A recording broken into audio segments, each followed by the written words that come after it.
오늘의 성경 말씀은 요한복음서 8장 31절 32절 말씀입니다. 예수께서 자기를 믿은 유대 사람들에게 말씀하셨다. 너희가 나의 말에 머물러 있으면 너희는 참으로 나의 제자들이다.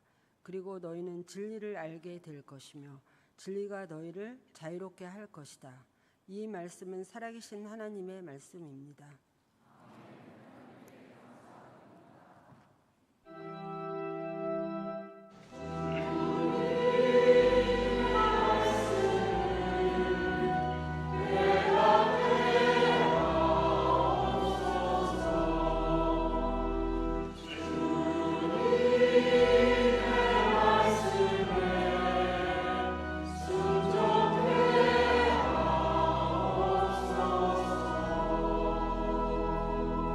사랑하는 우리 예담교회 교우 여러분들과 함께 예배를 드리게 되어서 너무 감사합니다.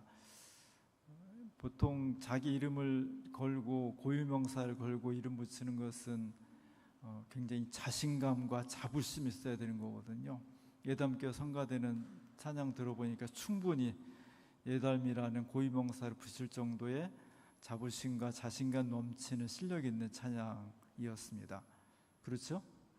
네. 이거 2층에서 찬양하는 게 참 멋있습니다. 이게 그냥 노래가 아니라 성가인데, 성가라고 하는 것은 하나님께 부르는, 또 하나님께 함께하는 그런 거룩한 찬양이잖아요. 그 옛날 구약 성경에서는 천사들이 주로 맡은 찬양이라 이제 유럽 같은 데는 주로 찬양대석이 2층에 이렇게 놓여져 있습니다. 우리나라도 시청 앞에 있는 성공의 주교자 성당에 가면 2층 뒤편에 찬양대석이 놓여 있고, 거기서 부르는 찬양이 천장을 통해서 이렇게 공명해서 내려오기 때문에 진짜 천상의 소리같이 들립니다.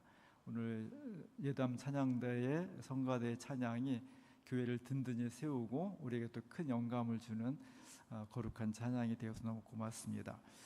우리 예담교회는 우리 기장교회 중에서 아주 대표적인 교회 중에 하나이고요. 일단 건축으로 유명한 교회고 상도 받았고, 와보니까 정말 아름다운 교회고요. 단지 외모만이 아니라 내용적으로도 정말 복음을 실현하는 그런 아름다운 공동체입니다. 올해 녹색교회 시상하셨죠? 예.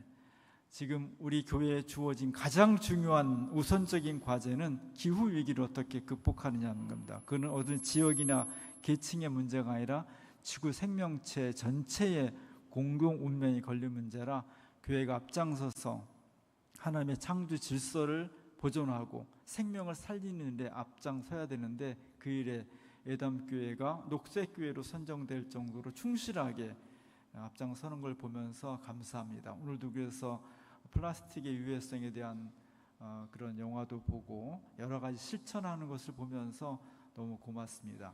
편하고 빠르고 시원하고 자유로운 그런 운동은 없습니다. 불편하고 힘들고 어렵고, 그러나 그보다 더 가치 있는 것을 선택하는 것이 운동입니다. 예담교회가 생명 살리기 운동에 앞장서 이제까지 그러셨던 것처럼 앞으로도 계속 그러주실 것을 믿고 감사드립니다. 소평호 목사님, 한신대학교나 우리 기장교회 어떤 행사가 있을 때 아주 적극적으로 후원해 주시고 협력해 주시는 너무 감사한 목사님이고요.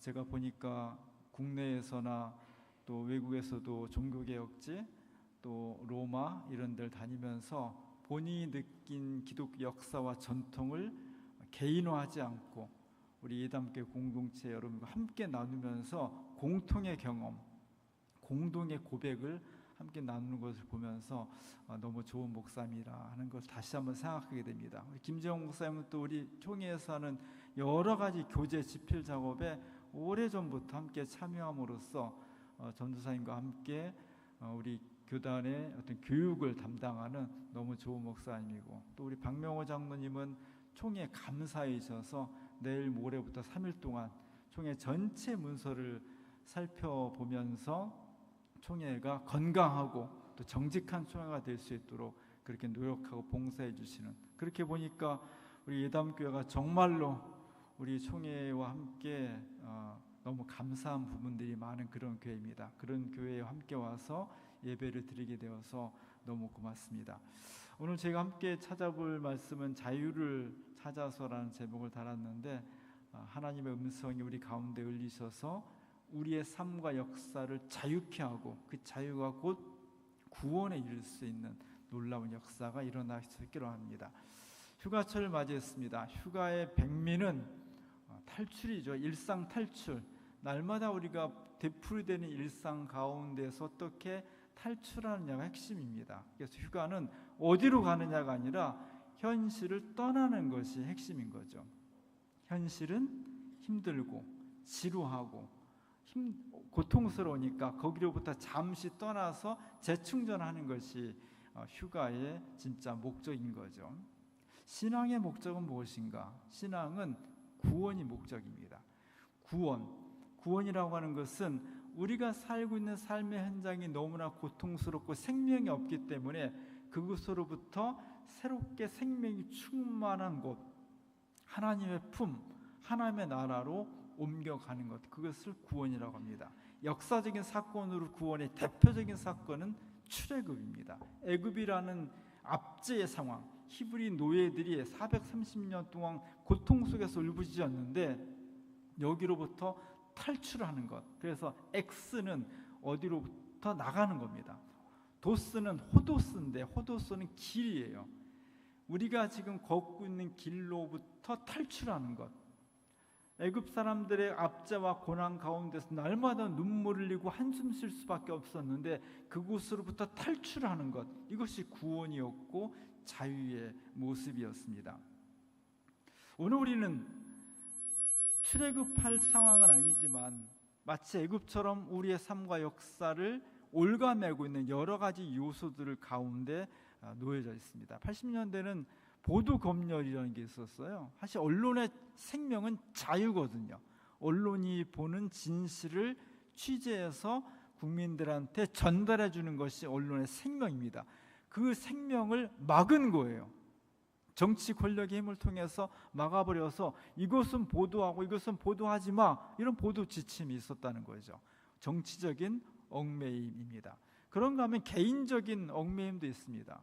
탐욕, 너무너무 욕심이 많고 너무너무 어떤 사랑하는 것이 있고, 요즘 사람들, 현 시대 사람들 모이면 빼놓지 않는 주제가 주식이죠. 제가 아는 어떤 권사님 90이 넘으셨는데 이번 주식 대박을 쳐서 1억을 벌었다 그럽니다. 그런 얘기 들으면 안 할 사람이 어디 있겠어요. 그러나 사실 워렌 버핏이 권고한 것처럼 요즘 제 증시는 도박성이 강하다는 겁니다. 여유 자금이 있어서 또 산업의 발전을 위해서 주식을 사는 것은 아름다운 일이지만 옆에서 막 얼마 벌었네, 얼마를 이익을 냈네 이런 소리 들으면 막 빚을 내서라도 하게 되는 거죠.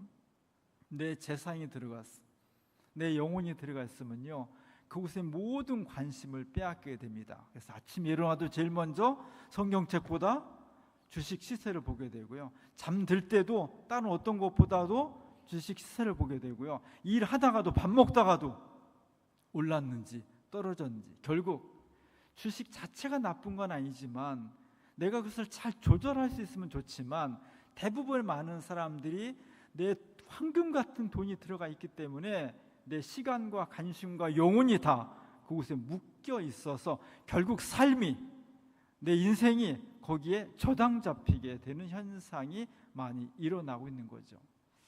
갇혀 있는 겁니다. 또 요즘은 핸드폰이 너무 발달해가지고 그냥 자지 않습니다. 잠자리 들어서도 핸드폰을 보게 됩니다. 처음에 마음은 그래요. 쇼트 하나만 봐야지, 1분짜리. 근데 그 1분짜리가 30개, 60개 보면서 1시간, 2시간 쉽게 지나가고요. 그래서 늘 피곤에 쪄들어 있는 것이 오늘날 사람들의 대부분의 모습입니다. 어떤 청년, 청소년들은 또 너무 게임에 몰입해서 자나 깨나 그냥 게임 속에서 헤어나오지를 못하는 겁니다. 이게 현실인지 게임인지 구분을 못하는 거고요. 밖에도 안 나가고 막 일주일씩 자기 방에 틀어박혀 앉아서 게임만 하는 거예요. 이런 현상들이 지금 일어나고 있습니다. 이런 것들 우리를 탐욕이 욕심, 재미라는 요소로 우리의 삶을 올가매고 있는 거죠. 그런가 하면 또 이런 불안과 걱정이 우리의 삶을 올가매는 경우도 있습니다. 우리가 제일 걱정하는 질병, 암과 함께 암보다 더 걱정하는 거 치매죠. 치매 안 걸렸으면 좋겠다. 안 걸렸으면 좋겠다고 해서 안 걸리는 거 얼마나 좋겠어요. 나도 모르게 찾아오는 게 치매이고, 한번 치매에 걸리면 갑자기 어린아이가 되는 거죠. 가족관계도 이름도 언어도 다 달라지고 제일 무서운 것입니다. 이렇게 우리의 삶 속에서 우리를 올가매는 것들이 있어요. 걱정, 근심도 있고 탐욕도 있고 재미도 있고 정치 권력도 있고, 이런 것으로부터 우리가 어떻게 자유할 수 있느냐, 이런 현실로부터 어떻게 자유와서 정말 그리스도로서 구원의 삶을 살 수 있느냐가 우리에게 너무나 중요한 과제로 대두되어 있습니다. 물질은 풍족해졌고 시대는 굉장히 빨라졌고 편리해졌지만, 그 반대로 우리의 모든 관심과 열정과 영혼이 물질에, 탐욕에, 재미에, 근심에 붙잡혀 있다면 우리는 구원의 삶을 살지는 못하는 거죠. 우리는 구원의 삶을 살아야 될 존재, 어떻게 하면 좋겠는가 하는 것이 오늘의 과제입니다. 지식이라고 하는 것, 오늘 말씀에 보면 진리를 알면이라는 문구가 있는데, 사실 옛날에 지식이 있었죠. 지식은 다 구원에 관한 지식이었습니다. 그래서 이 지식을 그노시스라고 표현합니다. 내가 뭔가를 안다는 것은 내가 어떻게 하면 구원받을까라는 것에 대한 지식이에요. 그래서 저 그림에 보면 세상이 참 악으로 많이 가득 차 있는데, 어떻게 이 세상을 떠나서 바깥으로 나가서 구원받을 수 있을까? 그 방법을, 그 내용을 아는 것이 지식이었습니다. 그래서 과거의 지식은 곧 구원의 지식이었습니다. 그런데 16세기, 17세기를 지나고 르네상스 이후에 16세기, 17세기를 지나면서 사람들의 생각이 바뀌었습니다. 프란시스 베이컨이 아는 것이 곧 힘이다. 힘은 뭐냐면 남들과 경쟁해서 이길 수 있는 거예요. 힘은 다른 사람을 제압할 수 있는 겁니다. 힘은 다른 사람들보다 행복해질 수 있는 필수 조건입니다. 근데 그 힘의 요건이 뭐냐? 지식이라는 거죠. 여기서의 지식은 과거에 내가 어떻게 구원받을 수 있을까? 내가 어떻게 영혼에 이어질 수 있을까? 그런 지식이 아니라 자연, 생물, 인간을 면밀하게 관찰하고 검토하고 분석해서 데이터화하는 것입니다. 이것의 목적은 내가 구원받기 위한 것이 아니라 그 대상을 잘 활용해서 이용하고 정복하고 파괴하고 착취하는 것으로 21세기까지 역사가 흘러온 것입니다. 이것이 우리의 역사예요. 이 지식의 양이 얼마나 폭발적으로 늘어나는지, 옛날에 한 19세기까지는요 지식의 양이 늘어나는 것이 아주 완만했습니다. 근데 19세기, 20세기를 지나오면서 지식이 2배로 증가하는데, 옛날에는 100년 지식이 2배로 증가하려면 100년이 걸렸는데 20세기 들어와서는 25년으로 줄었고, 지금은 1년에 한 번씩 지식의 양이 2배씩 늘어난다는 겁니다. 아는 것이 많아졌어요. 알아야 될 것이 엄청나게 많아졌습니다. 인류가 쌓은 지식의 총량이 너무너무나 많아진 거예요. 문제는 그래서 우리가 행복해졌냐는 거죠. 그래서 우리는 구원에도 관심이 있고 우리의 삶을 진짜 의미 있게 있고 가치 있게 할 수 있느냐, 정말 인류의 이 방향이 인간과 세계 전체를 구원하는 쪽으로 하는 유토피아를 향하고 있는 것이냐, 아니면 이렇게 가다가는 인류 전체가 다 멸망할 수밖에 없는 디스토피아를 향하고 있는 것이냐, 이 물음을 해야 한다는 거죠. 지금부터 100년 전에 프랑크푸르트 학교에서 프랑크푸르트 사회연구소라는 걸 세웠어요. 1923년에. 우리가 너무나 잘 알고 있는 막스 호르카이머나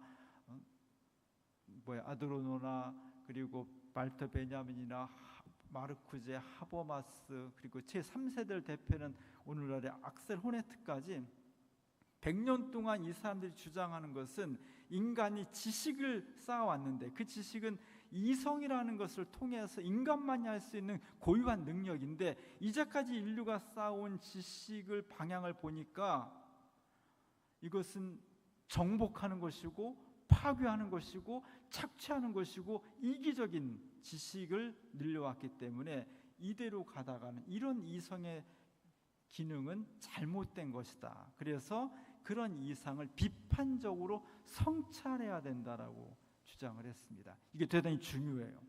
이것을 비판 이론이라고 하는데 우리들 삶에 있어서 오늘날 지식의 양이 엄청나게 늘어났고 배워야 될 것이 너무나 많아요. 아는 것이 너무나 많아졌어요. 저도 그 동물의 왕국 이런 거 잘 봐요. 요즘 뭐 그 벌꿀 오스리 얘가 많이 나와요. 벌꿀 오스리하고 코브라하고 싸우면 맹독을 가진 코브라가 벌꿀 오스리한테 잡혀 먹는다는 겁니다.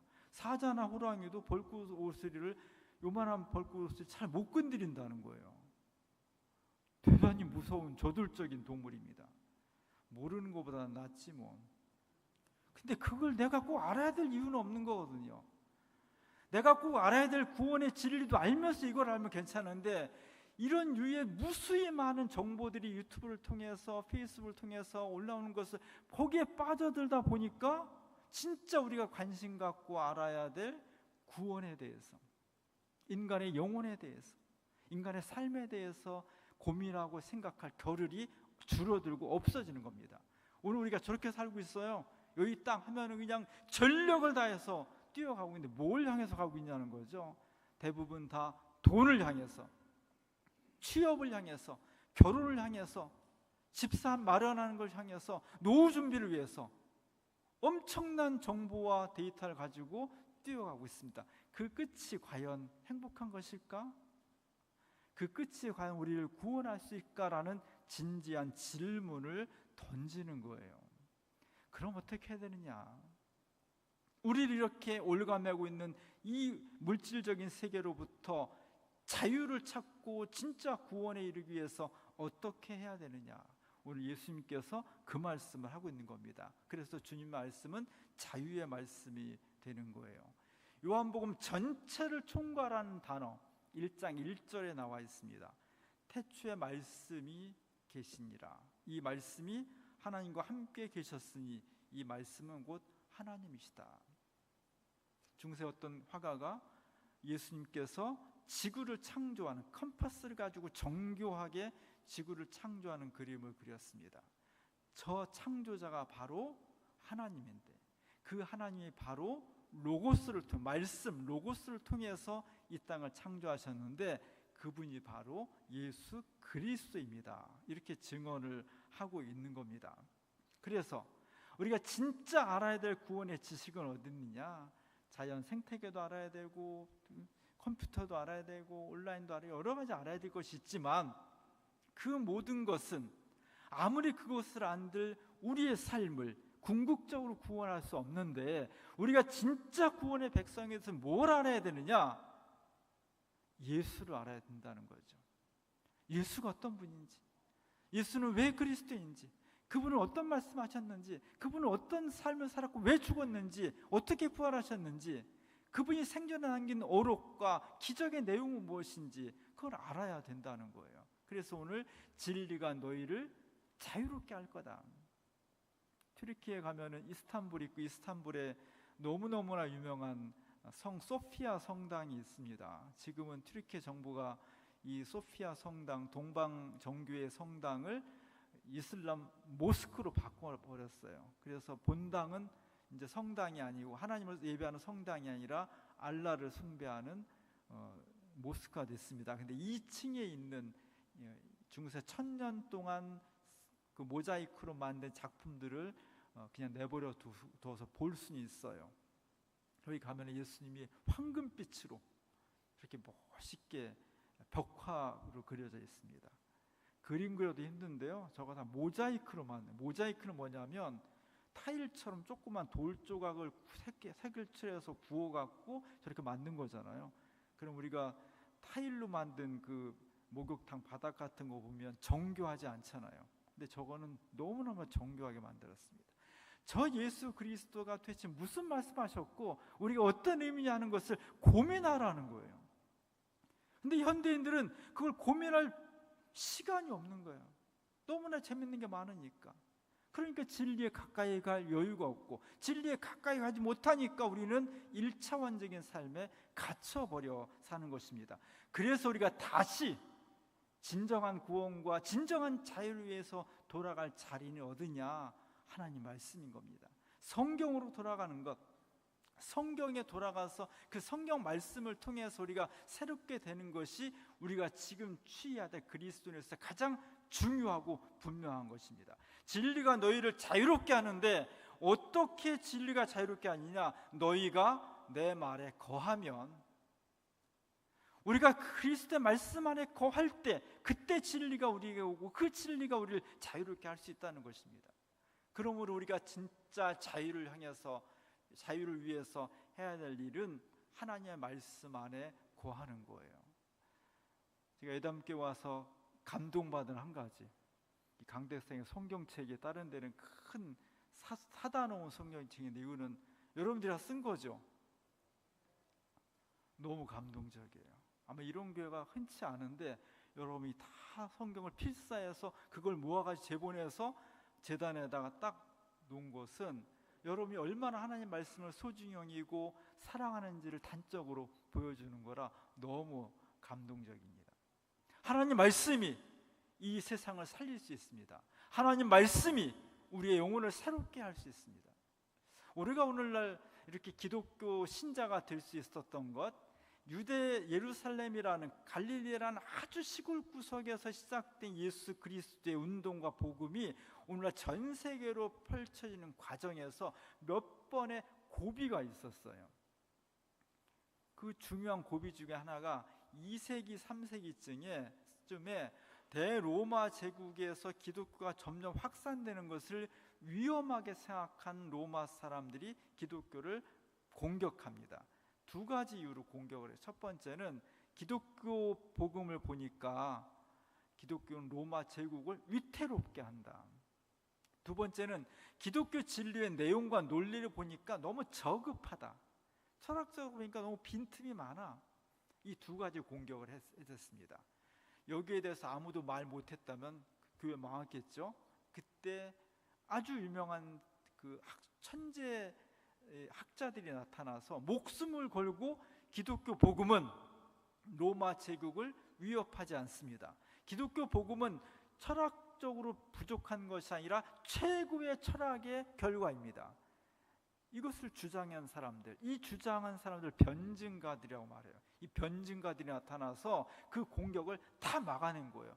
그 막아내면서 기독교 진리가 체계화된 것입니다. 기독교 신학이 제대로 시작된 거죠. 우리는 오늘 그것 때문에 복음이 무엇인지를 알 수 있고 그 복음을 통해서 구원의 백성이 된 것입니다.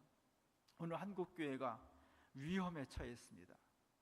서구교회만이 아니라 한국교회가 텅텅 빌 것이라는 것이 지금 현실로 다가오고 있습니다.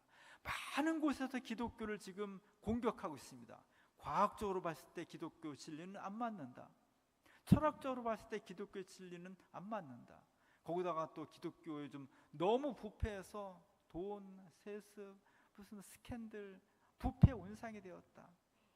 우린 여기에 대해서 먼저 참여해야죠. 우리가 하나님의 자녀로서 그리스도인답게 살지 못해서 소금과 빛은커녕 하나님의 얼굴이 욕되게 했으니까 참여해야죠. 동시에 과학적, 철학적, 종교적 공격에 대해서 기독교는 더 위대하며 그리스도의 복음은 정말로 구원의 복음이라는 것을 변증해 줄 수 있는 그런 실력을 갖춰야 되는 겁니다. 그래야만 이 교회가 평통 비지 않고 점점 밑으로 내려가면서도 신앙의 대를 이을 수 있는 조건을 갖추게 되는 겁니다. 어떻게 그렇게 할 수 있느냐?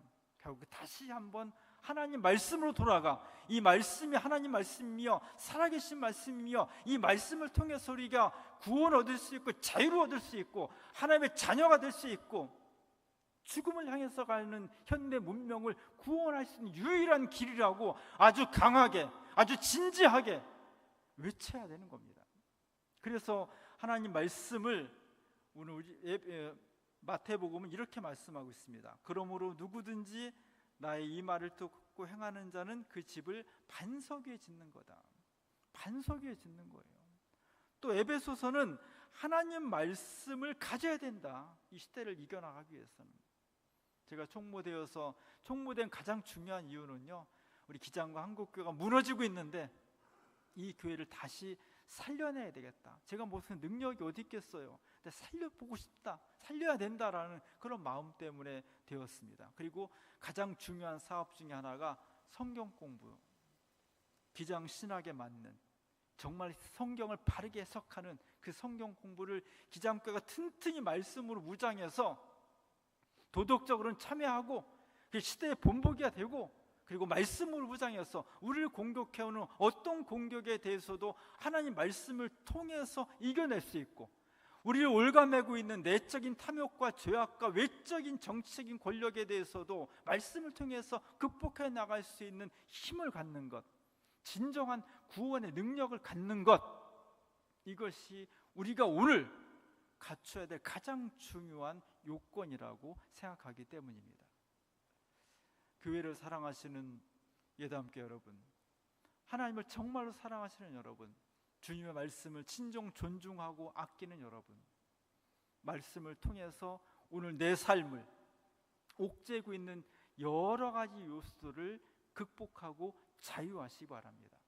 말씀을 통해서 우리 시대가 교회를 옥죄고 있고 복음을 공격하고 있는 이 시대를 하나님 말씀을 통해서 새롭게 극복해 나갈 수 있길 바랍니다. 말씀을 통한 진정한 자유가 오늘 우리 개인과 시대와 역사를 구원할 수 있는 유일한 길입니다. 이 놀라운 역사가 오늘 예담교회를 통해서 오늘 우리의 삶과 역사 가운데 이루어질 수 있기를 주님의 이름으로 간절히 축원합니다. 기도하겠습니다. 은혜로우신 하나님, 교회가 위험에 처해 있고 하나님의 복음이 땅에 떨어졌습니다. 저희가 다시 한번 일으켜 하나님 말씀을 소중히 여기며 그 말씀 가운데에서 진리를 얻고 구원의 자유를 찾고 새롭게 하나님과 동행할 수 있는 저희가 될 수 있도록 도와주옵소서. 이 말씀으로 승리하는 예담교회를 통해서 하나님의 영광이 구원의